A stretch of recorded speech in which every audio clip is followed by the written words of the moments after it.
All right, everybody, welcome to another episode of the Up and In Show. We are getting close to the hundreds. I have no idea, but we are chopping wood. It's been about 2 or 3 years. Thank you guys for being on this journey with me. I am on the purple couch in Cards and Culture, and I'm here with Ma'Khail Hilliard. Appreciate you, dude. Thank you. What's up? Appreciate the time. Ma'Khail is a pitcher on the LSU baseball team, and our story goes way back. I actually got to coach Ma'Khail when you were a freshman, right? It was like your first, it was Purple and Gold World Series. Yep. And I got to coach you. And so for anybody that's listening, LSU does a Purple and Gold World Series at the end of the fall where they do an inter-squad scrimmage and everything. And so I got to, as a former player, Coach Maneri asked me to come coach and do that. So I got to coach. And so Ma'Khail was one of my first pitchers. But you started the last game maybe? I'm trying to remember. Do you remember? Yeah. I started the last game of Purple and Gold, and I was out there in the bullpen asking you about my slider. Yeah, because I was only a 2-pitch mix guy, and I had been working on my slider. Never got to use it, but man. I remember that, and that's honestly what I remember. I was like, dude, this kid is a G. Like, I don't know, it was just the way you were asking questions and the way that you were curious and the way that you wanted to learn. I was like, I don't know how good his stuff, because I could see it in the bullpen. It looked good, but I'm like, I don't know how it's going to translate in the game and how much of a competitor he is, but at least like everything here is a great start. So I thought that was always so dope, and I always thought that was like the beginning of our friendship, relationship, all that stuff. So it's been fun to watch your career mature and do all that stuff. And obviously you had the great freshman year, so it was cool to watch that. So talk to me a little bit about, though, what it's like being a senior now. You've gone through a full spectrum. Shit, that was like 5 years ago, right? Yeah. Because you had the COVID year mixed in there. Turned down draft opportunities, you had opportunities, different things like that. Talk to me what it's like being a senior on this team this year, new coach, all that stuff. It's very exciting. I have a whole lot of experience under my belt, but I also get to hold on to all those memories that I made along the way to get to this point, and the things that I had to go through trial and error to get to this point to make me the player I am today. So I'm extremely grateful and blessed for all the opportunities that I had to share with past experienced players and get to know guys like you, Austin Bain. I can go on and name so many more LSU alumni, but just a blessing. Yeah, definitely Bain. Austin Bain, shout out Austin Bain. Was he one of your biggest mentors, kind of being at LSU? Yeah. So this past year, this is something that I'd never got to experience playing. But Jay came in and brought a whole new energy, and everybody is rambling on about that. Well, he brought in somebody that knows the mental aspect of preparation when it comes to playing baseball and playing sports in general. But we go through our prep steps, and we before the game we take 10 minutes to just lay in the batting cages with the lights off, and we breathe. We think about situations where we'll come in where we have to have that poise, staying down on a bunt and getting into the legs, just visualization. Dude. And I feel like that is a very important part in the game that I think that everybody should focus on. And that takes key steps in preparation to going deep into the year playoffs and things like that. These are the things that you got to think about whenever you out on the field. So I thought that was pretty. Dude, that's unbelievable. I didn't know that. That's the first time I'd heard that. So I've heard so many good things about Jay, the staff, all the things that you guys are doing. But I'm not gonna lie, that's literally, you know me. I'm a space cadet, so that kind of shit fires me up more than anything, because now you got the best players in the country, the best program in the country, and I'm big on the mental side of things. So now I think you guys are doing some crazy shit that you guys are unlocking your brains and your potential in a way that's gonna be like, that's awesome. Have you seen any difference? Like, do you notice anything crazy different with the visualization stuff? I feel like since we still have a young team, we have a few vets, but most of our team is very young, so they're slowly starting to get a handle and understand actually how important this is. And yeah, you can see it on the field because I was talking to I think Doogie a few days ago, and he was just talking about I mean, he's been stroking the ball, but we haven't seen Dugas like Right, be Dugas, and you know, this last game that he came out, he battled the ball, and these are the type of things that us as players understand, but everybody from the outside, they don't see that. Right. They don't understand how much mental preparation he's putting in before the game, right, to come into that spot and make that happen. So, dude, I think that's crazy, and the reason that I'm fired about it is, and I talk even with the girls in here, the workers, everybody, my people at the gym. Visualization is so important because of what it does for your brain, right? So the brain doesn't know the difference between a realized, like an actual life event, or a thought event. So if you guys are sitting before the game and you guys are practicing things that you guys want to happen, your brain's already done it. And you know, from when you're doing weightlifting, any kind of pitches, when you've thrown a pitch, once you do it once, you're like, oh, okay, repeat. And the more that you do it, and the more that you do it, right? So just doing that visualization is telling your brain, we've already done this shit. Like, I've already thrown the ball for strike one. I've already hit the ball hard. You know, I've already fielded this bunt, got up out my low, you know, like threw the ball to first base and shit. So to me, that's like the next level of stuff, because people talk about visualization, like wanting things, manifesting things, but it's the ability to see it and feel it and understand how that correlates to like the waking life, you know what I'm saying, and like everyday reality and stuff. Hey, KP, maybe you could just sit by her so she stops whining. Sorry guys, we're in the shop here and the dog is whining away in the back. So since we talk about manifestation, one thing that I always keep in the back of my mind, kind of like subconscious, but I try not to harp on it too much, is that game. I think it was my first start last year versus Arkansas when they were number one in the nation.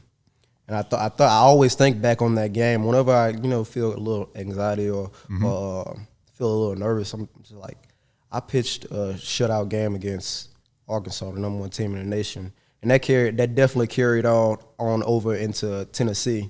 How I performed out there. So, dude, I'm telling you, and it's just like anything else in life, right? Like, I'm sure you went through this same thing. When you got here at LSU, you were the best in Central, right? Like your school, your area. But then you come to LSU and there's that like, oh, damn, this dude's good, right? And you got to prove yourself. And every time you take the ball and you do it and you do it and you do it, your confidence gets a little higher, and you're like, okay. And your brain starts believing that you're that person, right? That competitor, that pitcher.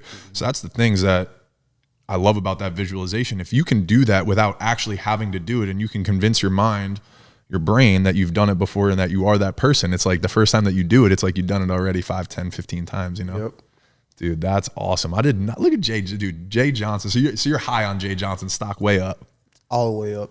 I put all my money on him. I ain't gonna lie. That dude's a G. I love it. And dude, I saw it. I mean, I spoke at the first pitch banquet. So I was sitting at the table with a couple of the coaches and stuff. And the way that all y'all came around and just like showed love to the coaches, you guys were like massaging their shoulders, messing around with them. I'm like, dude, this is some camaraderie stuff that like, where the coaches respect the players, players respect the coaches, but there's that playful, like, I don't know, fun. It just looked fun. I was like, damn, this is probably a fun ass team to be on right now.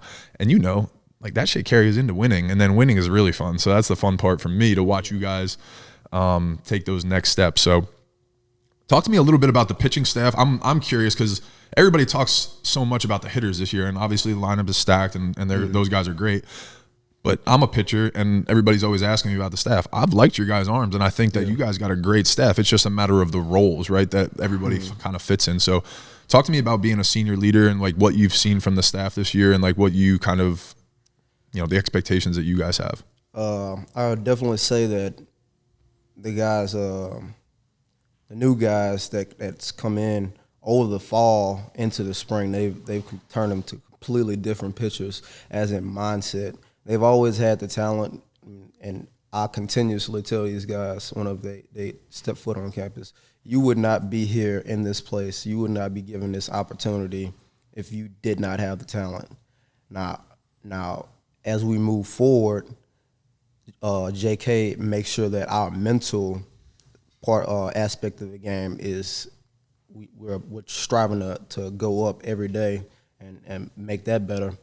But we definitely have talent on this team. I could say that over the past 2 weeks, we still haven't seen some guys step on the mound that are very good, and their opportunities are going to come. But it's just a matter of getting them in there. Yeah. And the way we've been handling business over the past 2 weeks, I mean, it's hard to get those innings whenever you got guys already out there doing their thing. But I just try to let the newer guys know that, you know, there's going to be times throughout the season that you're not going to touch the ball for a week or two, because we're not going to need you. Exactly. But given how good we are, once we make it to the SEC tournament and playoffs and anything, they're going to be huge. They're going to be so huge. Sammy Dutton, Grant Taylor, Paul Gervais. We got all these guys that are studs, absolute studs on the mound. They have electric stuff. Sammy Dutton has a 4-pitch mix. Paul 3-pitch mix. Grant Taylor 4-pitch mix. And everything is just, you know, spotting up, dotting up, you know, in and out. Damn. And I think the best part is, like, you got all these guys, and it's like, where are they going to fit? Like you said, they might not pitch for a week because, like, things are getting ironed out. Starters are going long. They're throwing the ball well, whatever it is, right? Or there's just not room, right? Like, you got so many good arms. So I think it's going to be fun how Jay uses certain guys, and especially even guys that might, like you're saying, have 3-4 pitch mix that might be starters on, you know, good teams, but will have to come out of the bullpen right now or something like that, right? So it's fun to see how they'll be utilized, and then how that kind of like plays into their kind of development at LSU too. That's always the exciting part for me. Give me a name that people don't know about yet that's going to be somebody, like, 2 months from now that's going to be a dude. I always like to play that game. I feel like there's always like 1 or 2 pitchers that, like, you just don't even think about or whatever, like their names aren't out there, and then it's like May, and this dude is a guy. I definitely say Paul Gervais. Okay. Is he the one that throws 98? Yeah. Dude's huge. He gets down a slope, and he's already up on the hitter, and then the ball's coming in from this angle in the right-hander's batter's box. That's disgusting. And I tell him all the time, like, bro, you don't even have to do anything more than you already do. Yeah. Just throw it in there. He transferred, right? Yeah.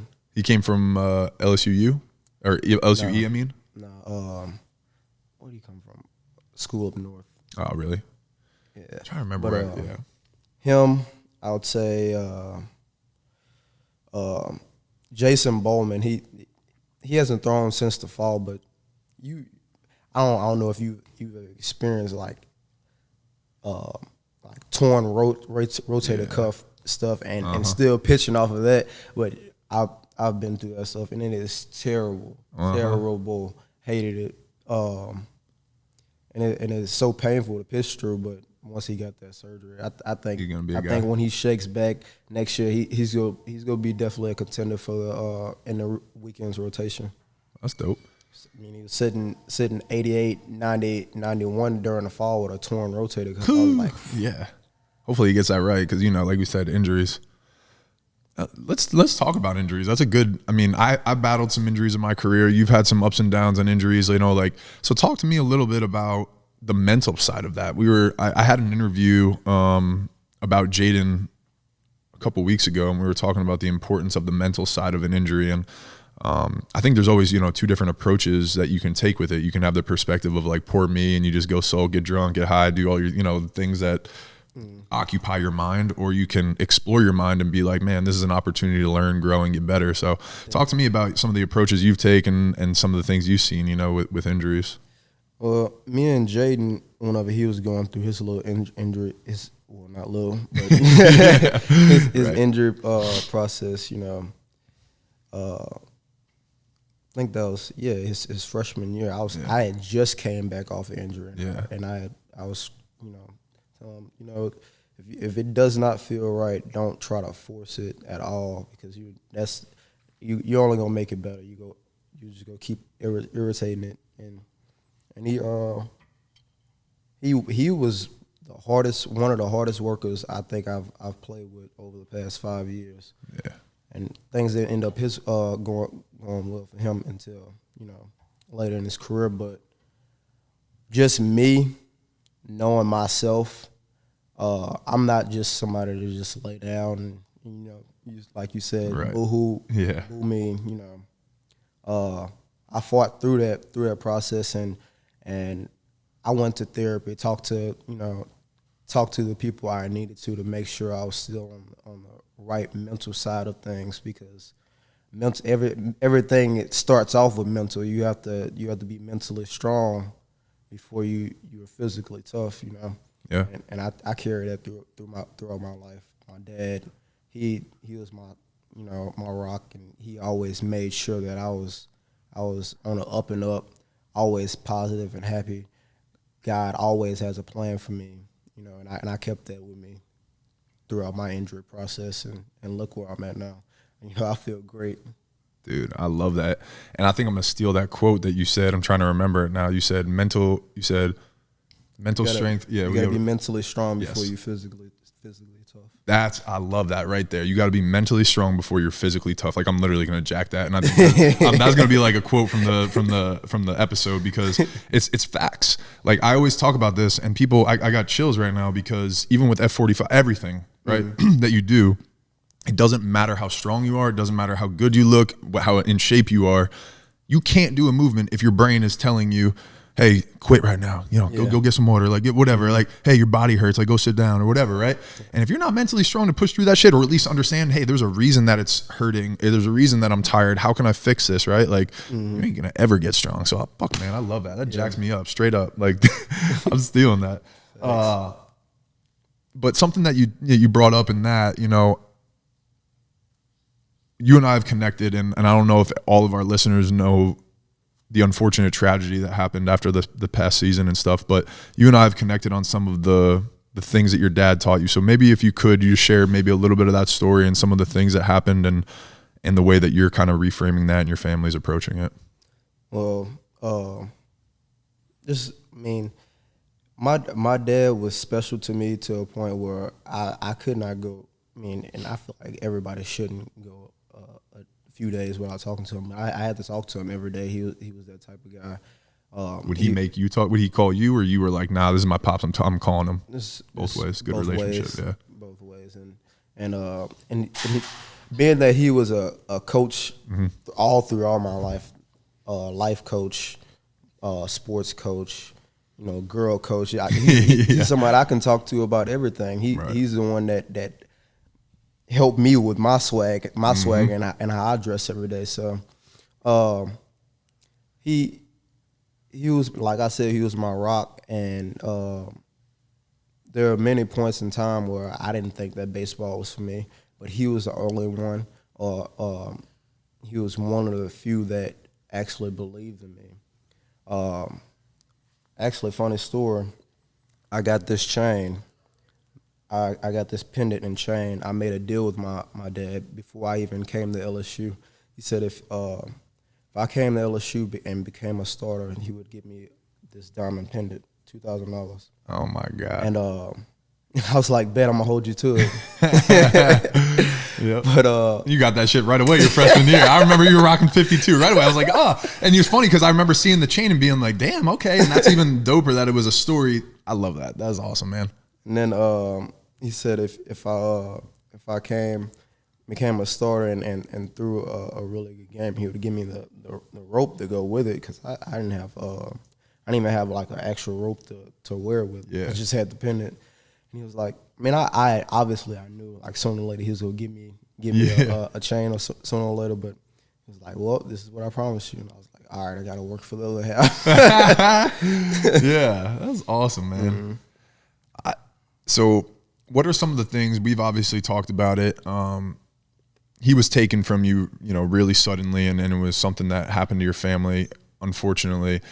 Talk to me about some of the ways that you're going to honor him. Obviously, like you said, every single day. I love something that stuck with me when we first connected in the fall, again, talking about NIL stuff and how we can kind of honor him throughout this season, was, like you said, every single day when you get dressed, it's almost like a tribute to him. You're thinking of him. You're grateful. You're like, damn, I learned this from this man, So what are some of the things that he instilled in you that make you who you are today that we're going to kind of like tell about, like through T-shirts, design, storytelling, that kind of stuff? The quote that I sent you. Yeah. Just be nice, man. He always that's the main thing he instilled in me and my older brothers. Just be nice to everybody, because you never know what'll happen or who you need. You never want to make enemies in the world, you know. And I, growing up, just being around him, knowing the things that he's been through to provide for our family and protect us. Just being nice to everybody is the easiest way to go about it, you know. And that's how you grow as people. Just being nice to everybody, spreading positivity, waking up and saying, "Oh, I'm blessed to be alive right now." You're blessed to be able to spread positivity to other people. So, and that's one thing that really makes me happy, is seeing somebody else smile. So, that's definitely something that he's passed along to me and my brothers. We're givers, we don't care about receiving the other half of things, you know. We just love to see other people happy, and that's a key thing that he instilled in me. So, and the key to it, when you say you're a giver too, right? And this is something I did struggle with at some point in my life. I didn't understand the concept, right? Giving with no expectations. And like you said, we don't even care about the other half or receiving anything. It's literally with the intention of giving. I'm doing this so that person smiles, and that's the reward. That's the joy, right? And so to me, that's why I'm like, bro, your story is unbelievable already. And then to throw in that kind of stuff in the way that it happened with your pops and everything, unfortunately, but I think that sometimes you saw even with Kobe, right? Like some of the stuff that happens and great people, sometimes like it takes something crazy and monumental for like the true message to get out there or the impact to be felt and received, you know? So like I even got chills right now, man, but like it's one of those things that maybe people didn't know about, those kinds of things that he instilled in you, and you don't even know how many little kids you inspire just for who you are. But now if we tell that story and we attach it where it came from, it can multiply even more, right? And you can do things like scholarships or open up opportunities from kids in your area or different things, right? Like, and teach the things that he taught you and your brothers. And that's where I'm coming from. I'm 10, 12, 15 years older than you, right? Yeah. I see these things and I see how it could potentially affect your life and grow and do cool stuff. So if we can help you with that at all, man, that's where I told you, I think that this NIL stuff is really, really cool, because huge. Now we can give back to kids and do things in a cool way. And like individuals like myself who were college athletes can work with the athletes to show them ways to kind of grow that stuff. I can't wait. So we're going to do a t-shirt. Talk to us. So I forget what we settled on, but it's going to be a collection, right? Cards and Culture is all about collectibles and things like that. So we're going to do a whole collection, maybe t-shirt, hats. What else would we add in the collection, you think? Hoodies, socks maybe. I was thinking socks too. Yeah, I'd like that. That would be pretty dope. I think a lot of children would love to see some logo designs and different things put on socks. I was thinking, like we talked about, remember I texted you about the cleats? We did a really cool pop-up shop in here with art, and one of the artists, she does like she paints on shoes. So I was thinking like Cards and Culture could get some maybe imagine the Oreos, the Oreo 4s, and we put some cleats on those, and you wore those in a game, but the artist and you sit down in here and you guys design, you tell her your story, talk about your dad, being like all the phrases and things, right? And you throw it on a cleat, and then go pitch in the cleat or whatever, get your dub, auction it off, and all that money goes back to charity or whatever, however you guys want to do, whatever you guys want to do. But those kinds of possibilities are endless, but it's all about the storytelling, you know? So that's where I'm like, I think this stuff's going to be really fun. That would definitely be fun. I think it's such a dope idea. One, because, you know, everybody loves the custom cleats and the different artists putting their ideas onto the canvas. But also Nike ID took away the custom cleat creator. Did they really? Yeah. So you guys can't even do that anymore? I couldn't find any cleats that I could customize like we were doing last year on there. So damn, gotta find a different way. This is the way. This is it. That'd be cool, because I was thinking about that too, and it would be fun to have, like, if we do 2 pairs or something like that, you keep a pair, And then we have a pair to auction off, or we keep one in here in like in a vault or something like that. Yeah. I think that would be so dope. And it would be game worn, original memorabilia. And as your career goes on, you know, like it would be fun to just like kind of follow that or have that moment here with LSU where it started. Yep. So tell our listeners a little bit about what they can look out for LSU. I never like to be like, yo, where are you guys, you know, but tell us what we can expect from this team this year when they come out and watch you pitch. Tell us about some of the guys that you really like and where you think you guys are going to go this year before we wrap this thing up. A few things that you're going to see out of this year. We're fundamentally, we're more prepared than last year's team and the years before that. As Jay has preached to us, we're going to be the most prepared team every day before a game. And other teams are going to feel us in terms of how bad we want to succeed and how bad we want to win. So every game that you see us out there, you're gonna see us obviously before the game. You know how in front of the dugout, hitters get their bats in there. They're looking at the opponent and the other bullpen warming up, and they're getting their reads. They're making sure that they're mentally prepared to the point where you can throw them in any given situation, and they're going to want to succeed more than the other guy across the field. I love that. Also, I feel like just like we were talking about earlier, there are a lot of pitchers that haven't pitched yet, and it's early in the season. But those pitchers that I did name, Sammy Dutton, Paul Gervais, Riley Cooper, and I can keep going on and on. But these are the ones that you want to keep an eye out on, because this stuff is electric, and I feel like it's going to play its part later in the year. Yeah. What's the SEC? I'm putting the pressure on you here. SEC, when SEC opens up, who's the starting 3 rotation? For Friday, Saturday, Sunday. For us? Yeah, for you guys. If you had to guess right now. Obviously, injury, you know, so many things play a factor in it, so no pressure. But just if you had to guess, top 3 starters, what's that, a month from now, something like that? Yeah. I'll go Blake, me. It's tough because we have so many guys that could be a starter.